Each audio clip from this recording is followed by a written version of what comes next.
Elle y a des moments dans la vie où une seule phrase suffit à faire s'effondrer tout ce que vous croyez savoir. Pour moi, cette phrase, je l'ai lue hier soir. 4 lignes sur une feuille de papier jauni, glissée entre deux vieilles photos dans une boîte en carton que ma mère gardait sous son lit depuis des décennies. Et je vous jure, en lisant ces 4 lignes, j'ai eu l'impression que le sol se dérobait sous mes pieds, que toute mon enfance, toute mon adolescence, tous ces souvenirs que je chérissais depuis 40 ans venaient de changer de couleur. Comme si quelqu'un avait éteint la lumière sur le passé et rallumé une ampoule froide, brutale, qui éclairait des coins que je n'avais jamais voulu regarder. Je m'appelle Élise, j'ai 53 ans, et jusqu'à hier soir, je pensais connaître ma famille. Laissez-moi vous raconter depuis le début. Parce que pour comprendre ce que j'ai découvert, il faut comprendre qui était ma mère. Qui elle était vraiment, pas seulement l'image que j'avais d'elle. Marguerite avait 90 ans. 90 ans portés avec cette dignité silencieuse que certaines femmes de sa génération possèdent bonne comme une seconde nature. Elle était née dans un petit village du Lot-et-Garonne, fille d'un agriculteur taiseux et d'une mère qui ne savait exprimer l'amour qu'à travers la nourriture et le travail. Elle avait grandi dans la rigueur, l'économie des mots, la pudeur des sentiments. Et elle avait transmis tout ça à ses enfants, à nous trois, moi Élise, mon frère Bertrand et ma sœur cadette Nathalie. Notre père, Robert, était mort quand j'avais 22 ans. Une crise cardiaque brutale, foudroyante, un matin de novembre. Ma mère avait 61 ans ce jour-là. Elle n'avait jamais remarié. Elle n'en avait jamais parlé non plus. Elle avait juste continué, comme elle continuait tout, avec cette espèce de solidité tranquille qui me fascinait et m'intimidait à la fois. On n'était pas une famille de câlins, on n'était pas une famille de grands discours, on était une famille de présence, de repas du dimanche, de gestes plus que de mots. Et pendant longtemps, j'avais trouvé ça suffisant. J'avais même trouvé ça beau, à ma façon. Mais il y avait des choses qui m'avaient toujours chiffonné, des petites choses, des riens presque, que j'avais appris à balayer sous le tapis parce que c'était plus simple, parce que ma mère ne répondait jamais aux questions qu'elle ne souhaitait pas entendre, et que j'avais fini par ne plus poser. Par exemple, il y avait cette façon qu'elle avait de regarder Bertrand, mon frère aîné, ce regard particulier, légèrement différent du regard qu'elle posait sur Nathalie et moi. Pas froid, non, ce n'était pas ça, plutôt chargé, comme si elle lui devait quelque chose, ou comme si elle portait quelque chose à son sujet qu'elle ne pouvait pas poser. Bertrand avait toujours été le préféré, ça, tout le monde le savait dans la famille. On en plaisantait même, parfois, avec Nathalie, d'un rire un peu jaune. Évidemment, Bertrand a dit que c'était bon, donc c'est bon. Évidemment, si Bertrand le fait, c'est bien. Ce n'était pas méchant, c'était juste un fait. Bertrand était le premier-né, le fils, et dans la culture de ma mère, ça comptait énormément. Mais il y avait autre chose, quelque chose que je ne savais pas nommer, quelque chose qui allait au-delà de la préférence d'une mère pour son aîné, un lien invisible entre eux que je percevais sans pouvoir le saisir, des conversations qui s'arrêtaient quand j'entrais dans la pièce, des regards échangés, des silences qui duraient une seconde de trop. Et puis, il y a 8 mois, ma mère avait changé son testament.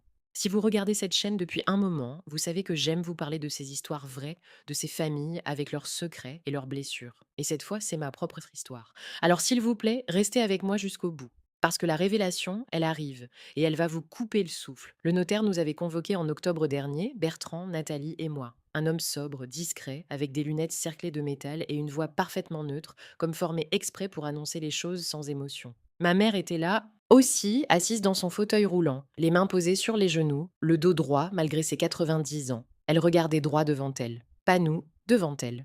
Le notaire avait lu les modifications, et dans ce bureau qui sentait le vieux papier et l'encaustique, j'avais senti quelque chose se fissurer en moi. La maison familiale, la grande maison de Villeneuve-sur-Lot où nous avions grandi, avec ses volets bleus et son tilleul dans le jardin, cette maison que nous pensions partager équitablement entre les trois, allait entièrement à Bertrand. Entièrement, pas un tiers, pas la moitié, la totalité. Et ce n'était pas tout. Le compte épargne de ma mère, constitué de décennies de privation et d'économie, allait également à Bertrand, à hauteur de 75%. Nathalie et moi, nous partagions le reste. Je me souviens du silence dans la pièce, un silence épais, presque solide. Nathalie avait les yeux fixés sur la table, Bertrand regardait ses mains, et ma mère continuait de regarder devant elle, ce point invisible sur le mur blanc d'en face. J'avais voulu parler. Les mots s'étaient ensormés dans ma gorge, quelque chose comme «Mais pourquoi?» ou «Maman, je ne comprends pas». Et puis il s'était dissous avant d'atteindre mes lèvres. Parce qu'on ne questionnait pas ma mère. Pas frontalement, pas comme ça. Ce n'était pas dans notre ADN familial. Sur le chemin du retour, Nathalie m'avait appelée. Sa voix était étranglée. Tu as vu? Tu as vu ce qu'elle a fait? Et moi j'avais dit oui, j'avais vu, et je ne savais pas quoi dire d'autre. On avait raccroché sans conclusion, comme on raccrochait souvent quand quelque chose dépassait nos mots. Les semaines qui avaient suivi avaient été étranges. Je rendais visite à ma mère tous les mercredis, comme d'habitude. Elle vivait dans une maison de retraite médicalisée à 21 minutes de chez moi, une résidence correcte, propre, avec du personnel attentionné. Je lui apportais ses gâteaux aux amandes qu'elle aimait, ses magazines de jardinage, même si elle ne jardinerait plus jamais, son eau gazeuse avec une rondelle de citron. Et on parlait de la météo, de ses voisines de table, des nouvelles du quartier, de mes enfants, de son jardin autrefois, de recettes, jamais du testament. Elle ne me donnait aucune ouverture. Et moi, je n'osais pas forcer la porte, mais je l'observais, plus attentivement qu'avant. Je cherchais quelque chose dans ses yeux, dans ses gestes, dans ses silences, un signe, une explication. Et il y avait des choses. Des petites choses qui, mises bout à bout, commençaient à former une image floue, incomplète mais troublante. Un mercredi de novembre, j'étais arrivée un peu plus tôt que prévu. La porte de sa chambre était entr'ouverte. J'avais entendu des voix, celle de ma mère, basse, et celle de quelqu'un d'autre. Une voix d'homme que je ne reconnaissais pas tout de suite. J'avais poussé la porte doucement et j'avais vu ma mère en grande conversation avec un homme d'une soixantaine d'années, cheveux gris, corpulence moyenne, que je ne connaissais pas. Quand il m'avait vue, la conversation s'était arrêtée net. Ma mère avait eu ce sourire qu'elle affichait quand elle voulait que vous compreniez que vous interrompiez quelque chose sans pour autant vous le dire explicitement. Élise, mon trésor, tu es en avance aujourd'hui. Et l'homme s'était levé, avait salué poliment et était parti sans que ma mère me le présente. J'avais attendu qu'il soit sorti pour demander c'est qui. Elle avait pris son magazine. Un ami. Un ami comment? Je ne l'ai jamais vu. Tu ne connais pas tous mes amis, Élise. Et le ton était tel qu'il n'y avait rien à ajouter. J'avais rangé ses gâteaux dans la boîte en fer blanc sur son étagère et on avait parlé de la pluie et du beau temps pendant 1 heure. En rentrant chez moi ce soir-là, j'avais appelé Bertrand. Tu connais un ami de maman, un homme d'une soixantaine d'années, cheveux gris? Il y avait eu un silence d'une fraction de seconde, ce genre de silence qui dure moins d'une seconde mais qu'on entend quand même. Non, avait-il dit. Pourquoi? Pour rien. Je l'ai croisé chez elle, c'est tout. Ah, c'est peut-être quelqu'un de la résidence. Peut-être. Sauf que l'infirmière en chef, quand j'avais discrètement demandé le lendemain, m'avait dit qu'elle ne connaissait pas cet homme et qu'il n'était pas sur la liste des visiteurs enregistrés. Les visiteurs à la résidence devaient en signer un registre à l'entrée. Son nom n'y était pas. Comment avait-il pu entrer? Est-ce que vous commencez à sentir ce que je ressentais? Cette sensation désagréable que quelque chose ne va pas, sans pouvoir mettre le doigt dessus? Je voudrais savoir en commentaire si vous avez déjà vécu ça dans votre famille. Ce sentiment que tout le monde sait quelque chose que vous, on a décidé de ne pas vous dire. Parce que j'ai l'impression en vous racontant ça que je ne suis pas la seule. Décembre était arrivé, Noël approchait. Et comme chaque année, on se retrouvait tous chez Bertrand, parce que c'est lui qui avait la plus grande maison, parce que c'est lui qui avait toujours organisé ses réunions depuis la mort de papa. Sa femme Christine faisait le repas, ses 2 fils grands et leur petite famille remplissirent le salon, et ma mère trônait dans son fauteuil, au bout de la table, comme une reine silencieuse. Cette année-là, quelque chose était différent, une tension. Légère mais perceptible, comme une note légèrement fausse dans une mélodie familière. Christine était moins souriante que d'habitude. Bertrand était trop attentionné avec ma mère, trop, d'une façon presque démonstrative, comme s'il jouait un rôle pour un public. Et ma mère elle-même avait des moments d'absence, des regards perdus vers la fenêtre, des sourires qui n'arrivaient pas tout à fait jusqu'aux yeux. Après le repas, pendant que les enfants regardèrent la télévision et que Christine débarrassait, je m'étais retrouvée seule dans la cuisine avec Nathalie. On lavait la vaisselle ensemble, comme on l'avait fait des centaines de fois. Et Nathalie, à voix basse, m'avait dit: Tu sais que Bertrand a demandé à maman de l'argent en septembre, avant qu'elle change le testament? J'avais posé l'assiette que je tenais. Comment tu sais ça? Jacqueline. Jacqueline était l'aide-soignante préférée de ma mère, celle qui était là depuis 3 ans, celle en qui ma mère avait plus confiance qu'en nous, parfois. Elle a entendu une conversation téléphonique. Elle ne m'a pas donné les détails, mais elle m'a dit que ta mère avait l'air contrariée. Contrariée. Ma mère contrariée par Bertrand. C'était déjà en soi quelque chose d'exceptionnel. Et elle a donné de l'argent? Nathalie avait haussé les épaules. Je sais pas, mais 2 semaines après, elle changeait le testament. On n'avait pas continué cette conversation. Bertrand était entré dans la cuisine pour chercher le café et on avait changé de sujet comme 2 adolescentes surprises à murmurer. Mais cette information était restée en moi. Elle avait germé doucement pendant les semaines suivantes, alimentée par d'autres petites observations, d'autres silences, d'autres demi-réponses. En janvier, ma mère avait eu une mauvaise grippe. J'étais allée la voir plus souvent, parfois 2 fois par semaine. Et c'est pendant une de ces visites, un jeudi après-midi pluvieux, qu'elle m'avait dit quelque chose d'étrange. Elle somnolait dans son fauteuil, je lisais à côté d'elle, et soudain, sans que je lui aie dit quoi que ce soit, sans préambule, elle avait ouvert les yeux et dit: J'aurais dû te parler avant, à toi et à Nathalie. J'avais levé les yeux de mon livre. De quoi, maman? Elle avait regardé la fenêtre. La pluie glissait sur le verre enfilé sinueux. De certaines choses. Quelles choses? Et elle s'était rendormie, ou elle avait fait semblant de se rendormir. Je n'avais jamais su. Cette phrase m'avait hanté des semaines. J'aurais dû te parler avant. Avant quoi? Avant le testament? Avant sa mort qui approchait? Inévitablement, même si personne ne voulait prononcer ce mot? Avant que quelque chose d'autre se produise? Je n'avais pas osé relancer le sujet lors de mes visites suivantes. Elle était fatiguée. Elle était vieille. Et j'avais cette crainte irrationnelle que si je poussais trop fort, quelque chose de fragile allait se briser, pas seulement entre nous, en elle. Mars était arrivé, et avec lui, un événement qui avait tout précipité.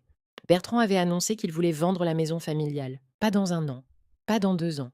Dès que ma mère serait décédée, il avait déjà contacté une agence immobilière, il avait déjà une estimation.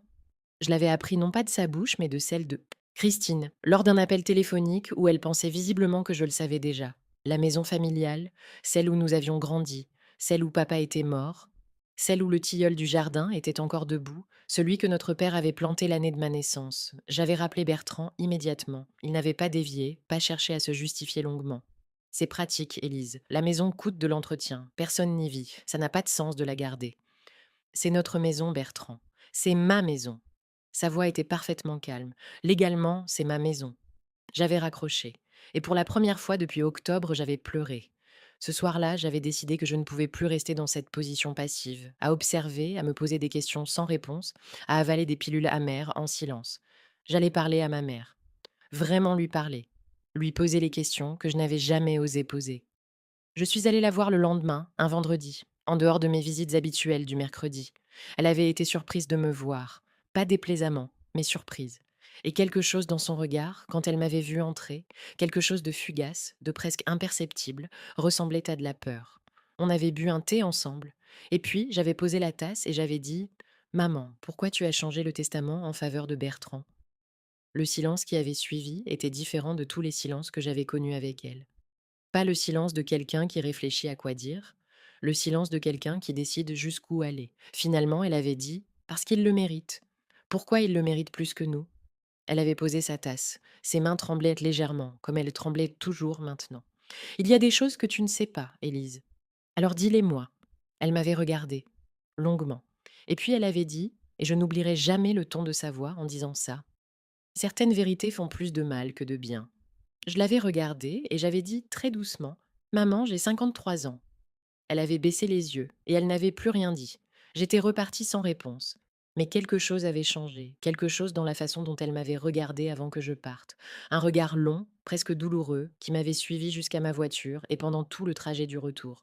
Est-ce que vous ressentez cette tension, ce moment où on sait qu'on est tout près de la vérité, mais qu'elle résiste encore? Si vous êtes encore là avec moi, vous êtes incroyable. N'oubliez pas d'appuyer sur le pouce en l'air, ça m'aide vraiment à continuer à faire ces vidéos pour vous. Voilà maintenant la partie que je dois vous raconter avec précision, parce que c'est hier soir et parce que ça a tout changé. Ma mère a fait un malaise mercredi. Rien de grave, une chute de tension, mais la résidence m'avait appelé et j'étais venue immédiatement. Elle allait mieux en fin d'après-midi, mais l'infirmière avait conseillé que quelqu'un reste avec elle dans la soirée. Bertrand était injoignable, Nathalie était à Bordeaux pour son travail. Alors je suis restée. On a regardé la télévision ensemble un moment, elle s'est assoupie vers 20 heures, et moi je lisais dans le petit fauteuil à côté de son lit quand mon regard est tombé sur la boîte. La boîte en carton marron, sous le lit. Celle que j'avais vue des dizaines de fois sans jamais y prêter attention. Elle était toujours là, coincée entre le pied du lit et le mur.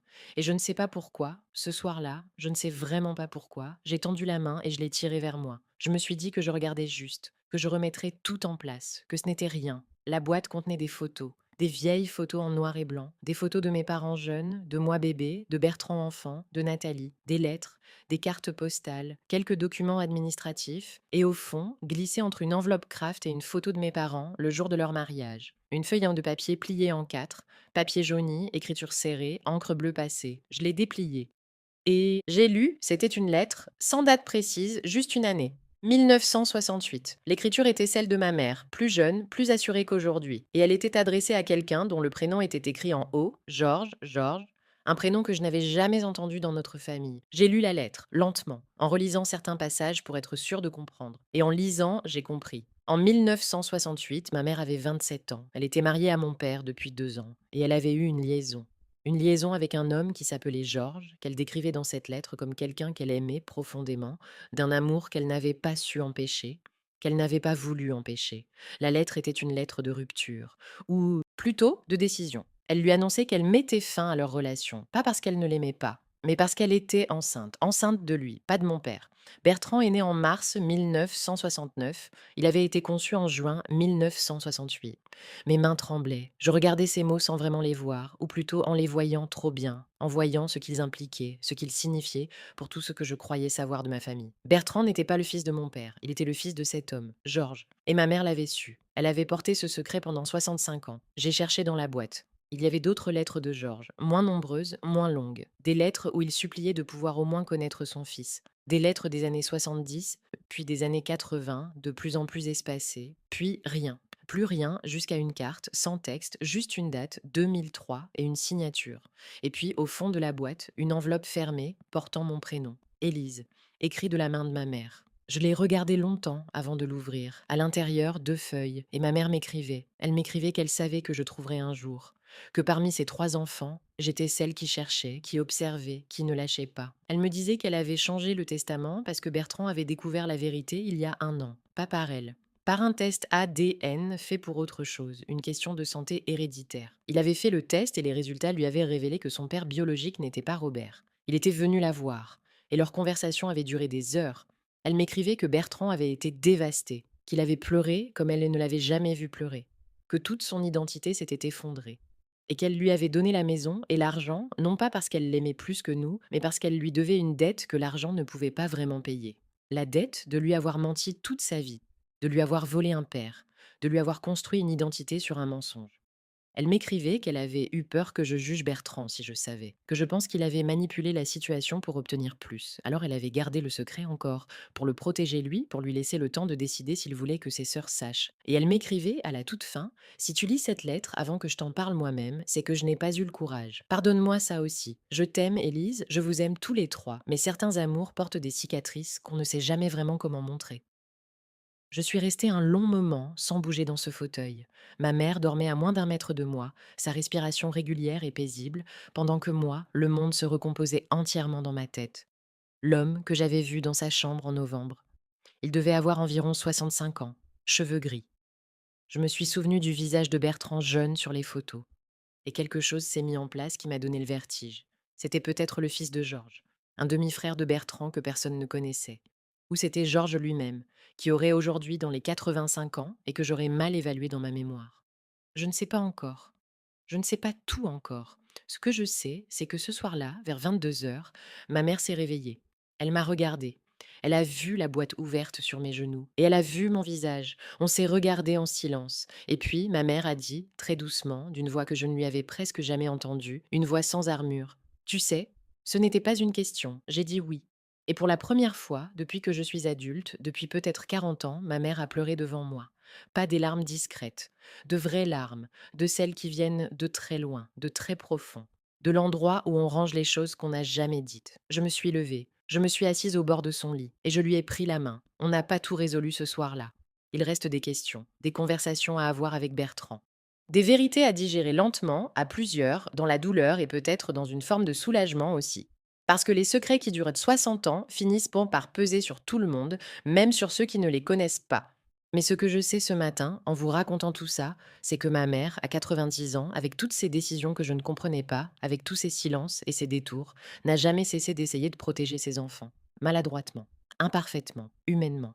Et cette nuit, en lui tenant la main jusqu'à ce qu'elle se rendorme, j'ai compris que l'amour d'une mère peut ressembler à des choses qu'on ne reconnaît pas tout de suite comme de l'amour. Je ne sais pas si je vais tout pardonner facilement, je ne sais pas comment la conversation avec Bertrand va se passer. Je ne sais pas si on va réussir à traverser ça tous les trois sans se briser. Mais je sais que hier soir, quelque chose s'est ouvert dans ma famille. Une fenêtre dans un mur qui n'en avait aucune depuis 65 ans. Et peut-être que c'est déjà quelque chose. Est-ce que cette histoire vous a touché? Est-ce que vous avez, vous aussi, un secret de famille que vous avez découvert trop tard ou une vérité que quelqu'un vous a cachée par amour? Racontez-moi en commentaire. Je lis tout. Vraiment tout. Ces témoignages comptent énormément pour moi et pour cette communauté qu'on construit ensemble ici. Si vous n'êtes pas encore abonné à Cœur et Trahison, c'est le moment. Parce que chaque semaine, c'est une histoire comme celle-ci, vraie, humaine, qui fait réfléchir. Appuyez sur la cloche pour ne rien manquer. Et si cette vidéo vous a touché, un like, ça prend 2 secondes et ça m'aide immensément à continuer ce travail. À très vite pour la suite. Prenez soin de vous.